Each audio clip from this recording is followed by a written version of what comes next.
used to always hear people say that the wealthy play by different rules than the rest of us. And I used to think that was complaining. It was just people moaning and groaning about their circumstances, right? But what I've come to realize is these rules are absolutely different that the wealthy play by, but they're rules that anybody can follow and anybody can take advantage of. In fact, a lot of wealthy people got wealthy because they learned these rules. Perhaps loopholes is a better word. They learned these things and they allowed normal, everyday people to build up insane amounts of wealth. So over the last few years, I've become obsessed with figuring out what these wealthy people are doing. I've tried to get in the room with as many of them as I can, have conversations with them, figure out who their accountants are, have conversations with their accountants, their financial advisors, track their investments, all these different things to figure out what's going on and why they're doing these things. And I've pieced together that there's about 6 things that most wealthy people are doing to generate wealth, grow wealth, and keep their wealth. And what we're going to talk about here, this is not Dave Ramsey. This is not Money 101. This is like Money 901. Okay, we're not going to be talking about IRAs and 401ks and things like that. And more importantly, I've taken advantage of a lot of the ones that we're going to talk about here, and they do work. So I realized this is not a short video. This is not a fun YouTube little video where you come away with nothing actionable and a bunch of kind of vague ideas in your head. This is specific. You will come away, if you pay attention and watch this entire video, with a better understanding of how to become a wealthy person than I dare say any other video out there. So we'll talk about these 6 things which people are doing, and then we're going to go into a 5-minute example at the end, and I'm going to do this is exactly what I would do if I was starting with nothing, had no assets to start with, didn't have a job that was making a ton of money, that kind of stuff. Exactly how I would get started on this path step by step.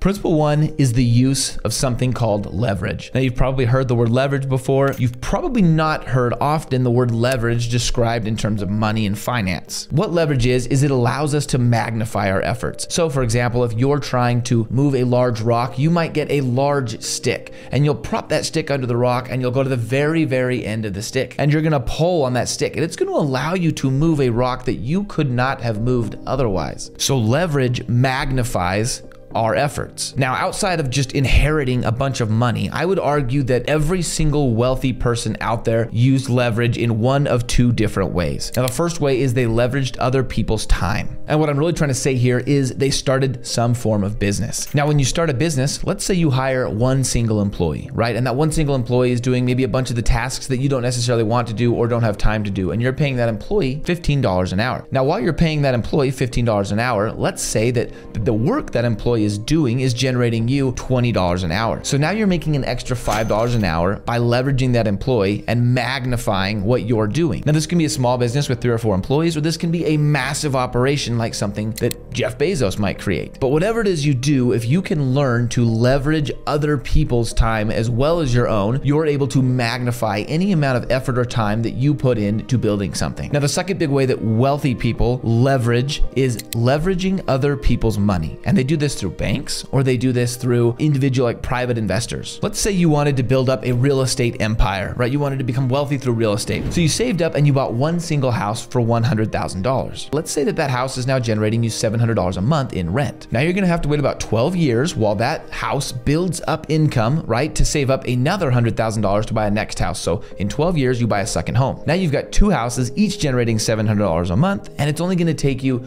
6 years to get that 3rd rental property. Now it just takes 4 years to get the 4th, 3 years to get the 5th, 2.5 years to get the 6th, and 2 years to get the 7th. And that means in 30 years, you've got 7 homes that are each generating $700 a month in rent. You're making about $58,800 a year. Now let's look at somebody that uses leverage, right? They magnify their efforts leveraging someone else's money. Once they get their first $100,000, they don't just go buy one home. They go borrow from the bank, they put 20% down, and they buy 5 houses each for $100,000. Now they're not gonna make $700 a month off each of these. Let's say they make something closer to $150 a month off each of these houses. That means they're generating about $9,000 a year, and in just over 2 years, they're gonna be able to take that $9,000 and have a down payment to buy a second real estate property. 2 years later, they buy another, and then 2 years later, another, and then 2 years later, another, and 2 years later, another. And in total, they have 10 properties, a total of $18,000 a year. Now that they're making $18,000 a year, they can start buying a new rental property every single single year. So in 20 years, this person is going to have 20 homes, and each of those homes is going to be making a total of $36,000 a year. And for the next 10 years, they're going to be able to buy 2 homes a year for 10 years, giving their grand total in 30 years, 40 homes. Now, this person that used leverage is now making $72,000 a year, and instead of having 7 homes, they've got 40 homes that are all paying themselves off while giving that individual $72,000 a year. Now, when you factor in appreciation right here, you're going to find that the person that used leverage is going to have a net worth 5 to 10 times higher than the person who did not. Now, in this example, we use the idea of 20% down, but there are people that can get 10% down, 5% down, or even 3.5% down on some of their homes. And we're going to talk about this a little later. This gives them a big advantage on how much leverage they're able to use, right? If you put 3.5% down, that means you're leveraging 96.5% of your property to the bank. As I said before, I don't know any wealthy people that didn't inherit their money that aren't using leverage.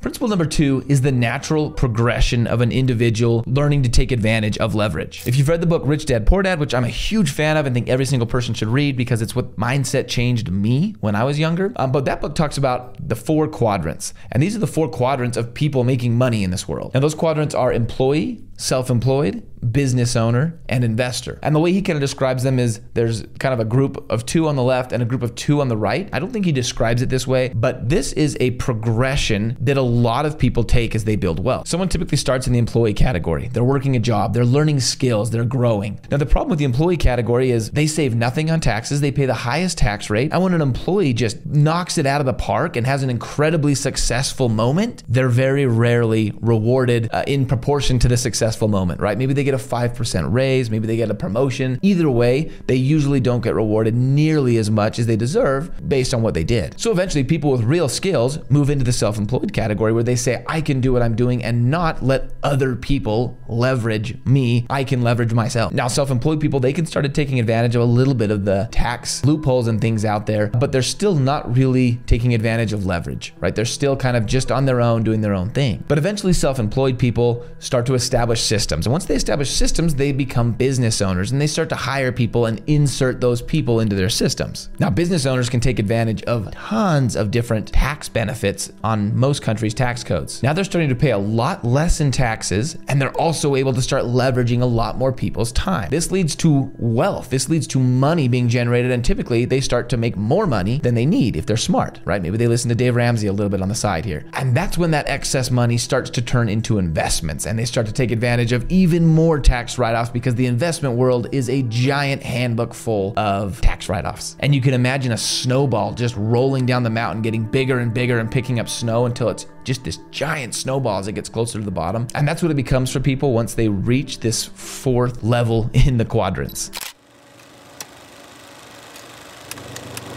Now that we've talked about this T word, taxes, a few times, let's dive into principle number 3, taxes. I've seen people making tens of millions of dollars a year still come away with little wealth and no assets because they didn't understand taxes. And honestly, taxes is where I've had the biggest epiphanies and the most mind-blowing moments, and I want to go over just a few of those to kind of open your mind to what's going on.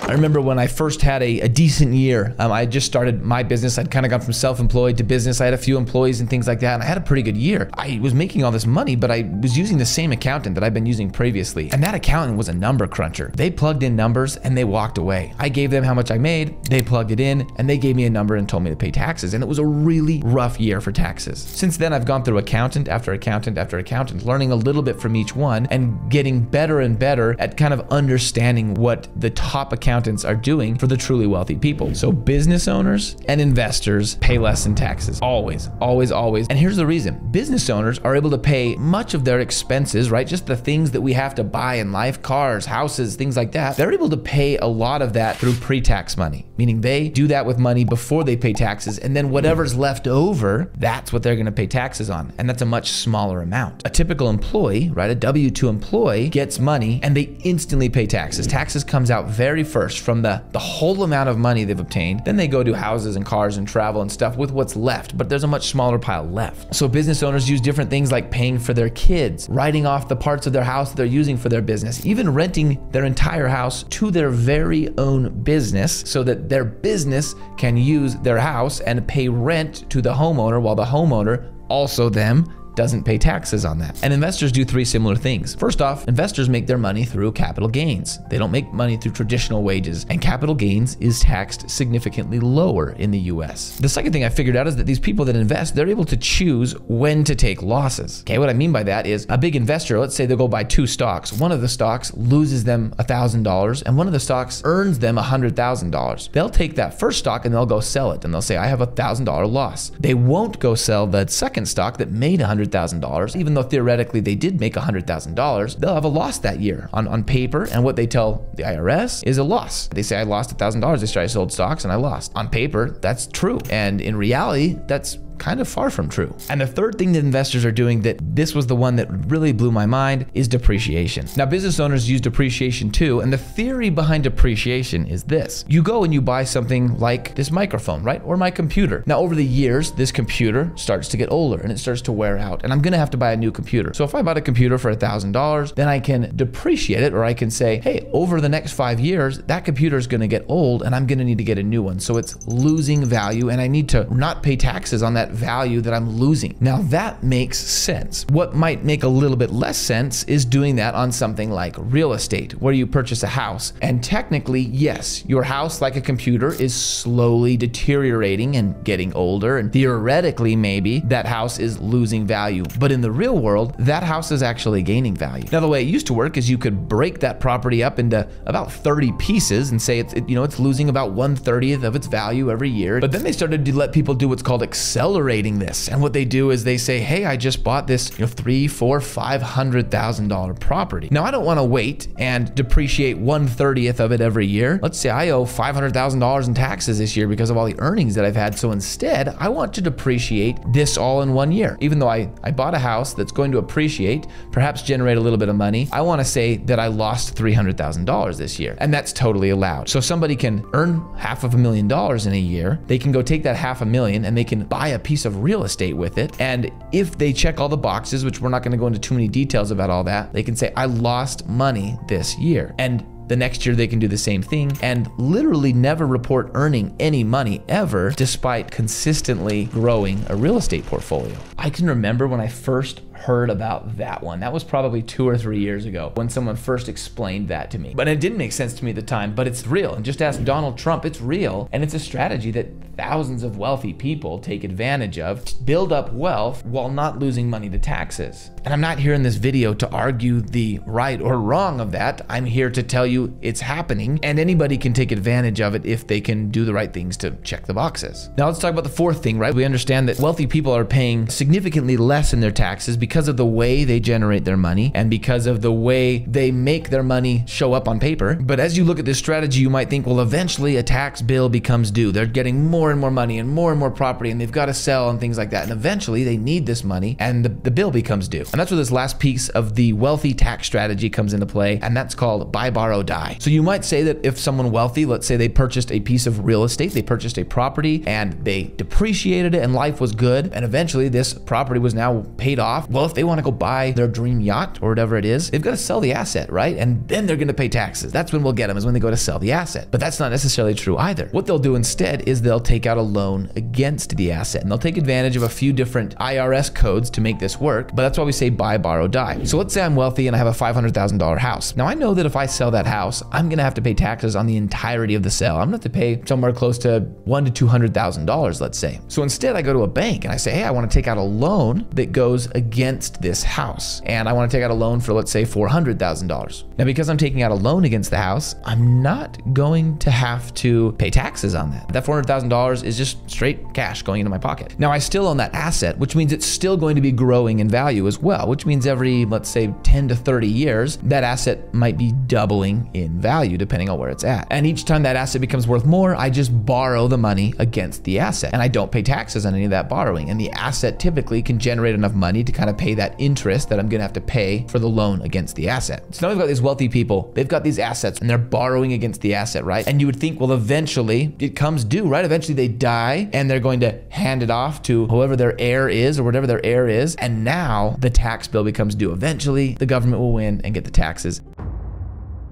But again, that's not the case. Unless that estate size is huge, the person that inherits that property will now inherit it at its current value. No one's going to go back and look and say, hey, this was bought for $50,000 and now it's worth $500,000. So someone owes $450,000 of the taxes. No one's going to do that. Instead, it's like a clean slate. It wipes it out and it starts over and there's no taxes paid. And this can go on for generation after generation after generation, always borrowing, never paying taxes, always handing off the tax bill to the next people who get a clean slate and no longer have to pay that tax bill. So now hopefully we've had some mind-blowing moments and we can move on to the fourth here, which takes kind of some of the stuff we just learned on the third. And the fourth is what I call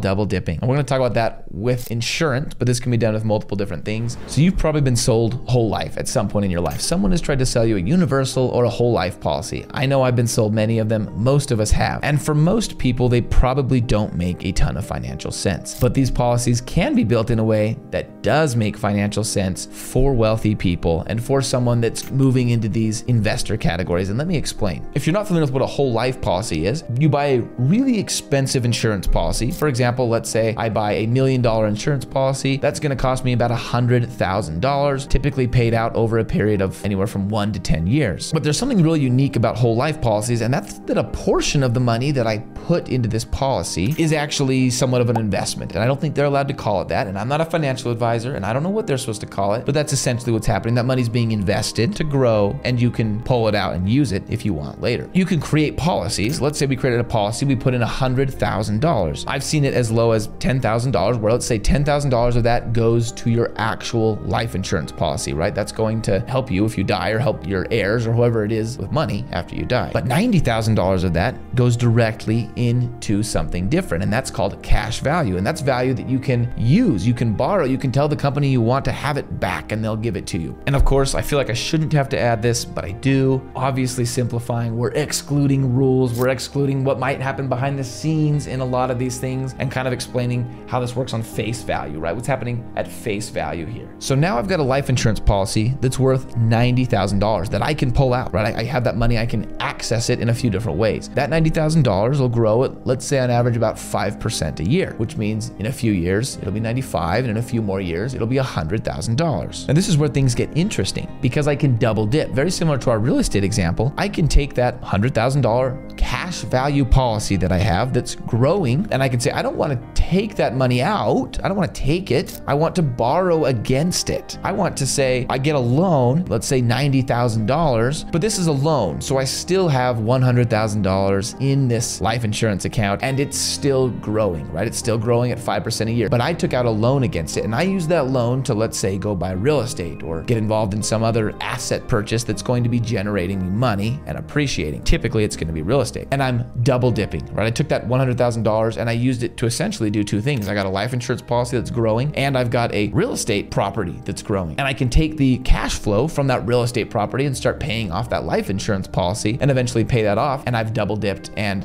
leveraged and magnified my efforts to make significantly more money off of the amount of money that I put in. Now, if you want to learn more about that concept, obviously it's much more complicated than exactly how we're describing it in here, but it's called infinite banking, and you can read up more. There's a book called Infinite Banking. We'll leave a link down in the comments, and you can get started understanding exactly how that particular strategy works. But what I can say is that either through that strategy or very similar concepts, wealthy people are taking advantage of the way the system works to magnify their money. Now I want to talk about number 5. Andrew Carnegie said that 90% of millionaires got where they were by investing in real estate. Now that might have been true back then. He probably made it up, but I assume it was fairly close to accurate then. I don't think it's fully accurate now, but I think it's accurate to say that 90% of millionaires are investing in real estate and are getting involved in real estate. And there's a reason for that, because we've got places we can put our money. We've got stocks, we've got crypto, we've got real estate, of course, we've got life insurance investments, we've got our friends, neighbors, pets sitter got a cool deal with their friends, neighbors, pet sitter that you could get involved in if you want. There's a lot of places we can put our money, but wealthy people almost always put a ton of their money into real estate. And I want to talk about why. Number 1 is bonus depreciation. You can't get that with stock. You can't go buy a stock and then turn around and say, hey, I bought a stock, so I lost money this year, so I don't want to pay any taxes, and let that fly. But you can do that with real estate, which means if you have a really good year outside of real estate, a great way to wipe out those earnings is to get involved in real estate. The second thing is 10 1031 exchanges, where when I buy a piece of real estate, let's say I buy a single family house and in 10 years, it's appreciated, it's worth a lot more money. I could actually sell it and go buy a duplex. I could buy a 2-family house. And in 10 years, I could turn that into a 4-plex, a 4-family house, right? Now, in most things, I'm gonna pay taxes each time I do that, right? I bought a house, it was worth more money, so I sold it. Now I have to pay taxes on the difference. That's not how it works in real estate. You can do what's called an exchange, and you don't have to deal with that. You don't have to pay any taxes on your gains, and you can grow and turn a single family property into a 16-person apartment complex and never have paid any taxes on the gains as you bought and sold and built up your empire. And the second one is leverage. We've talked a ton about how important leverage is. It's not very feasible to go and get a loan and use it for stocks. Banks aren't going to give you anywhere near the terms that they give you for real estate, probably higher interest rates. There's going to be a lot more issues with that. It's just not very typical for someone to go get a loan and buy a bunch of stocks and hold on to them for the long term. But in real estate, everything's built around that being a thing. Everything is built around you being able to leverage other people and banks' money in order to purchase and get involved in real estate. So much so that it's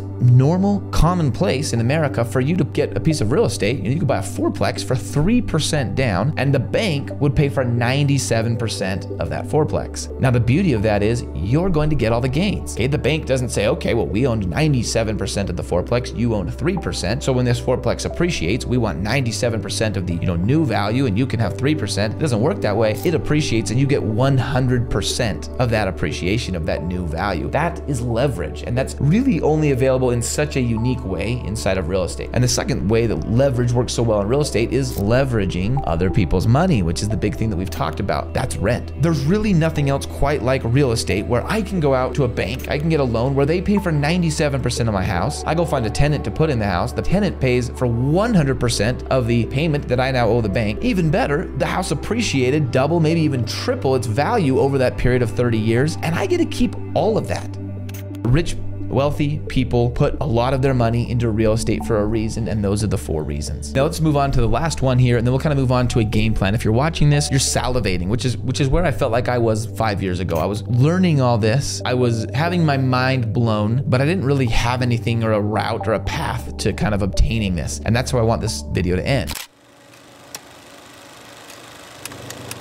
So number 6 is understanding investing the way the rich people invest. And I have to say, rich people don't invest in the same opportunities that you and I, many other people do. And I probably shouldn't say rich people, I should say wealthy people, because I find them to be very different. Rich people make a lot of money, and then they spend a lot of money, and they drive a lot of nice cars, and they die poor often. Whereas wealthy people do the exact opposite and die very, very wealthy. So let's talk about an opportunity that I was able to get in on last year. It was a resort that was being built really close to my hometown. They're building out this big ski resort, an addition basically to another ski resort, and the company that was in charge of raising the money for this went to a bunch of private investors to raise the money. Now you had to put in $100,000 minimum just to be involved in this investment. And the way the investment has been panning out is most investors are gonna 5 to 7x their money in 5 to 7 years as this resort grows and they build it and then sell the individual units. Now the stock market on average will double your money every maybe 8 to 10 years. And we're talking 5x your money in 5 to 7 years. Now, even better, you can see this on the screen right here. What that red line is right there is the break even here, meaning what's the worst case scenario if things don't work out, the economy goes down, something happens and we can't sell these units for what we're hoping to. Well, that red line there is break even, meaning as long as we can sell them for that price, that red line price, we'll be fine, we'll get our money back, we didn't lose any money in the process. Now you can see here, since 2007, the price has never gone below that red line. And in fact, right now it's more than double the price of that current red line. What this tells us is there's very little chance we lose money, and there's almost every chance that money is made, with the estimates being somewhere from 5 to 7x. Now, in fairness, to get involved in investments like this, you have to be what's called an accredited investor. Now, the technical reason or definition of an accredited investor is somebody that has enough money to lose, that if they invest in this risky investment and they lose everything, then they'll still be able to live and survive. And to be an accredited investor, you have to have a certain net worth, or you have to be making a certain amount every year, and it's pretty high. And so what it ends up being is there's a lot of people that miss out on really good opportunities simply because they're not an accredited investor. Now, in fairness, there are probably people that have been kept safe from very poor investments as well because of this same reasoning and because of the same way that accredited investorship works. But the idea I'm trying to get across here is people that end up very wealthy, and when you look out there and you see the wealthy people in the news or really wealthy neighbors, they're not just going out and buying a rental property next door and then leaving it. And they're not just going out out and buying some stocks and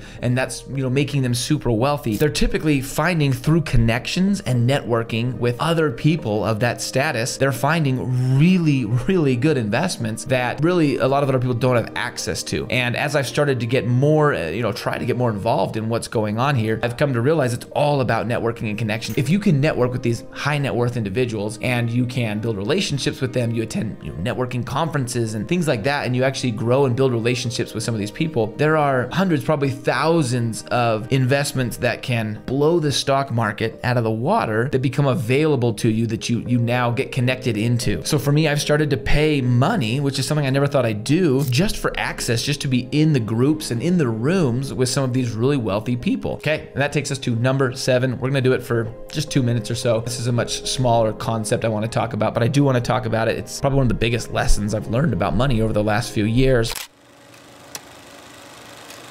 It's risk reward, and this is something that actually most people are familiar with, but I really want to hammer this concept home. This is an email on the screen you see that I got less than 3 weeks ago from one of the investments that I invested money in, and it's an email essentially telling me that I just lost $300,000. Actually, what this email is telling me is that they lost $300,000 of my money.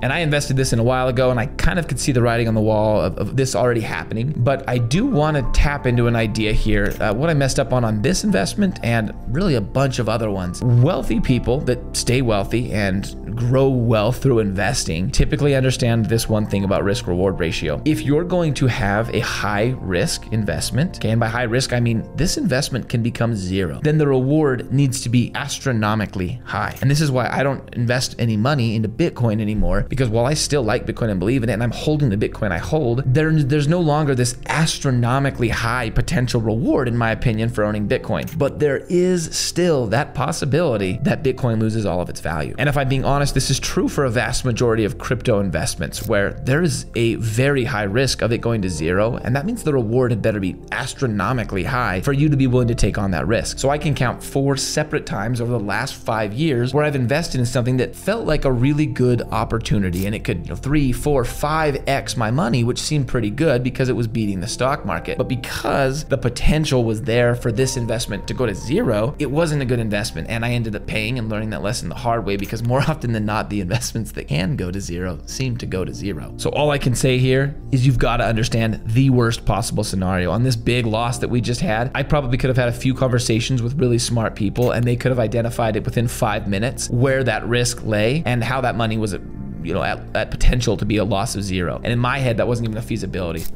Okay, this video has been long. If you're watching, I just appreciate it. It's a different style video than I usually do, and much more just in detail of things that I'm figuring out as time goes on. Hopefully you've learned something, but I want to give you a path. You've probably watched this, and if you're like me, I learned all this stuff over the years, and I was kind of left salivating, like how would somebody like me get involved in this? And that's what I want to talk about. This is what I would do. If I was starting, I had minimal money, but I wanted wealth. And in 10 years, I wanted assets. I wanted passive income coming in and real assets, and really to be midway down the path to building real wealth. So step 1, I would find a fourplex that has 3 occupied units, or units that I could very quickly occupy. Now, I'll explain in a minute why we're going fourplex, but fourplex. Step 2, I'm gonna purchase that fourplex with an FHA loan. And the reason we're going fourplex here is because we can't go bigger than a fourplex with an FHA loan, and we might as well go as big as we can with this loan. And the reason we're gonna purchase this fourplex with the FHA loan is that we're gonna pay 3.5% down instead of the typical 20% down. Now, this still can be a decent amount of money, but it's an achievable amount of money to most people. We spent $10,000 on our first